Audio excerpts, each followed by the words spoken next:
the GTA Trilogy is a disaster and fans are not happy.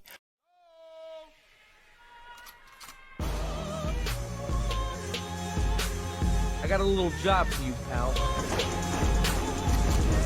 They mess with me, they mess with the biggest boy in town!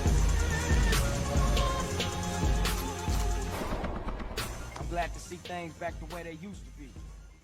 Welcome everybody and thank you for joining me. We have one big thing to go over today, and that is the GTA Trilogy Remaster that has launched last week. Now, to be honest with you, when I first heard that Rockstar was working on a remaster version of those classic games, I was very excited. I think most of my excitement went to San Andreas. It was my most played game on the PlayStation 2, and the thought of replaying it with improved visuals definitely brought about excitement. Now, when the trailer dropped, all of that excitement very quickly went away, as it felt more like an enhanced version instead of a complete remaster. When I think of a remaster, I think of Resident Evil 2, I think of Final Fantasy 7. I do not know what the hell this is, but it is definitely not what I would consider to be a remaster. They literally just ported the game with improved visuals, and if that is how they would have advertised it, I think most people would have been fine with it, or should I say they would have been fine with it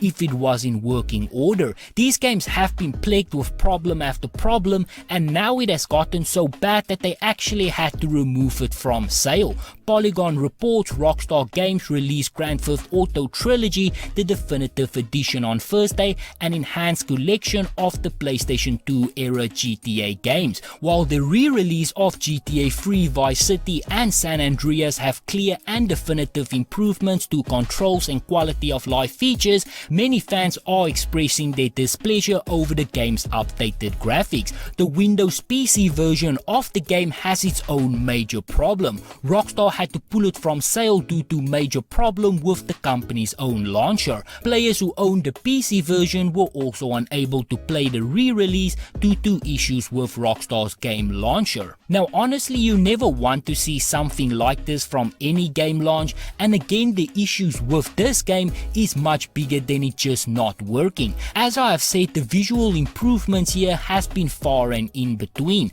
As the article itself points out, there are very clear visual upgrades, but there are also many cases where the game actually comes off looking worse. Players have pointed out graphical issues with the definitive edition's version of Grand Theft Auto San Andreas, which seem to have gotten the most attention thanks to its release on Xbox Game Pass on Thursday, related to overawed faces, fog and weather effects, and misspelled text on signs. Those players have also taken to Reddit and Twitter to call out graphical quirks, bugs and texture model changes to the game. Now, all of this was also made worse by the fact that leading up to the re-release of these games, almost no new gameplay was ever shown. They kept most of these things tight-wrapped, banking on the fact that these games are fan favorites and that fans would just buy them no matter what. Seeing fan-made mods of these games look much better than Rockstar's own version does also not help at all.